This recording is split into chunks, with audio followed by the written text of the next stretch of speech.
So good evening everyone, especially to my fellow batchmates. Allow me to bring you to the future as we will see ourselves 20 years from now. Please, lend me your ears. We currently inhabit a rapidly evolving world that is ripe with opportunities, dedication, love, hatred, and chaos.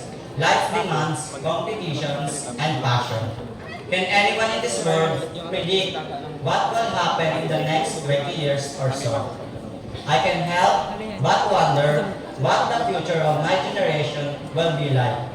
I just can't shake these thoughts. Perhaps a sight of what is ahead might relieve my doubts. I woke around 7:30 in the morning. I was off from work. My friend was the owner of the mansion where I stayed. He invited me to stay the night there during my holiday break, so I did. My buddies were still in bed, so I made a cup of coffee for myself.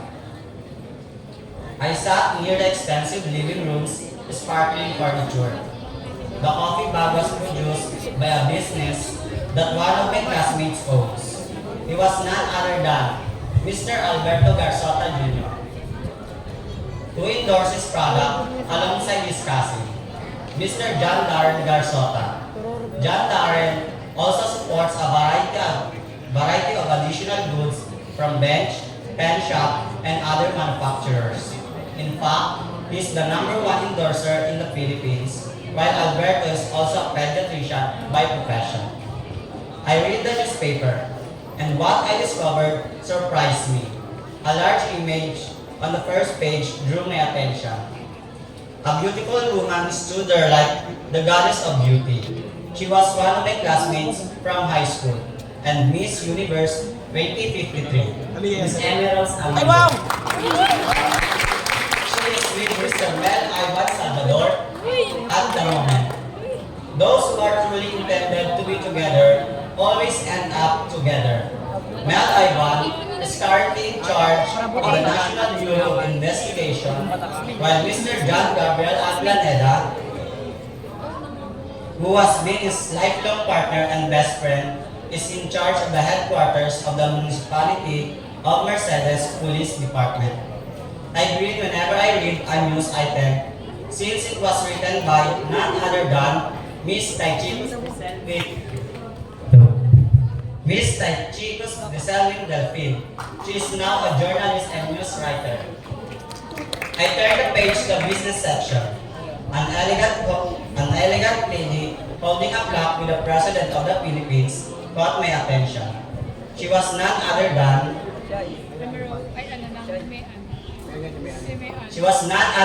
Miss Damichi Adrian Nang. She was awarded as the Entrepreneur of the Year. On the sports section, a ballman dunking the ball in the basket was on the picture. He was Mr. Aaron Justin Echo. He is now an all-star player of PBA together with Cedric Iscanilla. I flipped the next page, and it was the advertisement page. Familiar faces endorsing a product stared at me. They were Mr. Quinton Duran and Mr. John Reniel Gambo. They were also well-known endorsers of the year. Finally, I opened the travel and tourism page.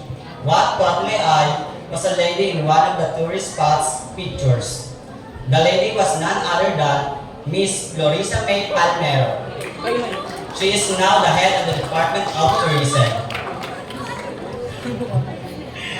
After reading the newspaper, I took the shower and dressed up. I grabbed my keys and got inside my black car. I looked at its gas level and realized it's time to refuel. So I stopped by a gasoline station owned by Mr. John Eric Houston and his cohort, Miss Shena Jean Pante. Shena is also a designer. Beside the station was a famous restaurant. It is owned by Aaron Pandiagua as the head chef, and Arnulfo Manlangit Jr. and Dion Cesar Oliva as co-owners. The restaurant serves different kinds of food from different countries. Beside the restaurant was a flower shop crowded with people. The shop is owned by Irish May Bakiran, a building being constructed beside the shop was engineered by Harris de la Cruz, together with his cohort, Miss Edelyn Fajardo, as the architect of the building. Beside the building was a tailor shop owned by Jomaris Quezon. She stitches fine dresses and clothes. She had made a lot of customers every day. After refueling my car, I headed to a pharmacy to buy my meds. There, I found three of my batchmates, Mr. Mark Dustin Panotes, and Mr. Chris George Espanyol and Rubin Asorto, who are now licensed pharmacists. We were greeting each other with smiling faces. Next to the pharmacy was the land bank of the Philippines. A handsome man came out from the bank and waved at me. He was Kenneth Iborde. He is now the general manager of the LBP. Jomar Leonora also works in the bank with Kenneth. Beside the bank was the law firm of the intelligent Hazel Ann Abihero and articulate Princess Jane Alarde, together with their assistant, Marcella Zerlin Bayaran, as the stenographer of the office. A fresh boutique is placed beside the firm. It was owned by one of my batchmates, Diana Lynn Paday. A hospital owned by Joshua Rada is few blocks away from the boutique. Joshua is also a surgeon in his hospital, together with three beautiful women, Princess Sara Ubana, Arlene Ahento, and May Angela Camacho, as three of the best nurses in the hospital. After buying my meds, I stopped by a car wash to have my car cleaned and vacuumed. The car wash was filled with customers, so I waited at the customer's lounge. I turned the radio on and searched for a good music to listen to. The song that I turned in the radio was composed and sung by John Aaron Sumula. He won ₱1 million cash prize from a contest, and now different talent scouts are hiring him for his discovered talent. When my car wash was done, I was surprised that the car wash is owned by Rusty Oliver Convencido and Rochelle Torres. Their service is really satisfying. In fact, they have so many customers a day than the other car wash services. Beside the car wash is a salon. The salon is owned by Mr. Alvin J. Chope, together with Janalita Tausa as his best stylist and makeup artist. After my car wash, I decided to eat my lunch because my tummy was enraged.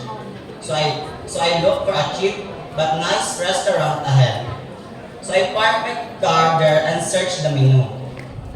The restaurant is owned by Trisha Maitayo. She is also a teacher by profession. As I waited for my order, I spotted a circle of soldiers in uniform having their lunch there. One of the guys was Ramir Budino, or should I say, Lieutenant Colonel Ramir Budino. He was looking so brave and good looking as before, but now more mature. On the other side of the restaurant was a group of police officers also in uniform. There were two familiar faces that caught my attention. Shanelin Rait and Jesus Bernie Barcelona are now highly respected police officers. As friend of Trisha, Steven James Mendez works as manager of the restaurant. Elijah James Dice works as a host there. Emerito Parcon Jr. and Gilbert Pentela are working as facilitators of an event that will be held in that restaurant. After eating my lunch, I got out of the restaurant because I felt so full. Then, I noticed a building beside it. The building is a facility for exporting fruits and vegetables. It is owned by Ryanel Lasilio and Mark Lawrence Mirallo. They are exporting high-quality bananas in other countries. But they will not be as successful without the help of their batchmates, Edwin Sator Jr. and John Kyle Nathaniel Rojo, as their superior delivery buddies. When I felt that I was in my normal pace, I got into my car and drove away. I headed to the mall to check out the bookstore because I always been tempted by books. When I reached the mall, I looked for the bookstore. While looking for the store, I got to pass by the activity arena. There were so many people screaming names, and I wondered what the commotion all about is. To my surprise, the craze was all because of a famous boy band coming up on the stage that was led by Mr. J. Guevara. He is the lead singer and at the same time the bass guitarist of the band. He is the lead.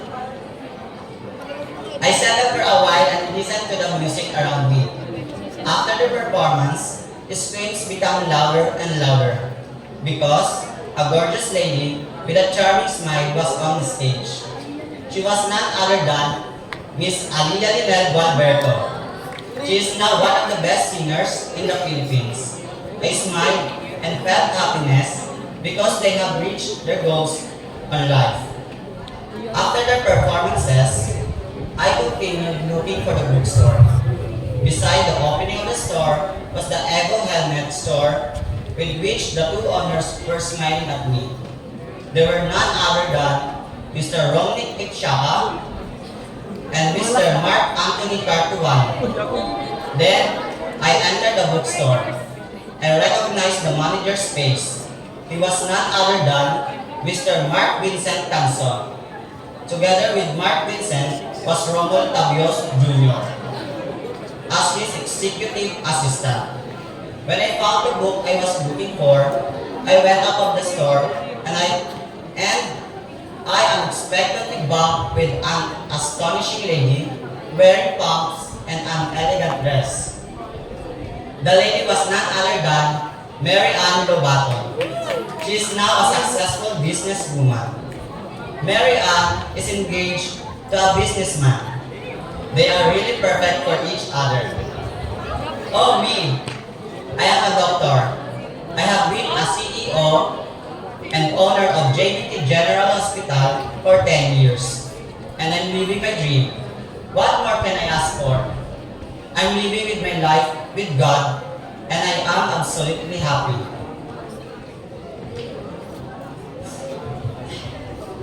I headed for home and went to bed.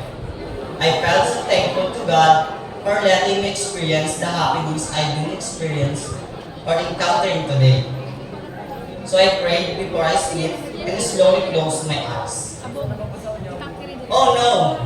It is now 7:30 in the morning when I woke up. And I am 15 minutes terribly late for school. And I realized I was just dreaming. Oh snap! I don't want to be dying under the heat of the sun this morning. I said to myself, well, maybe that dream is worth being late for. That was maybe just a dream, but for me, it is a prophecy worth achieving for. That was maybe just a product of my wild imagination.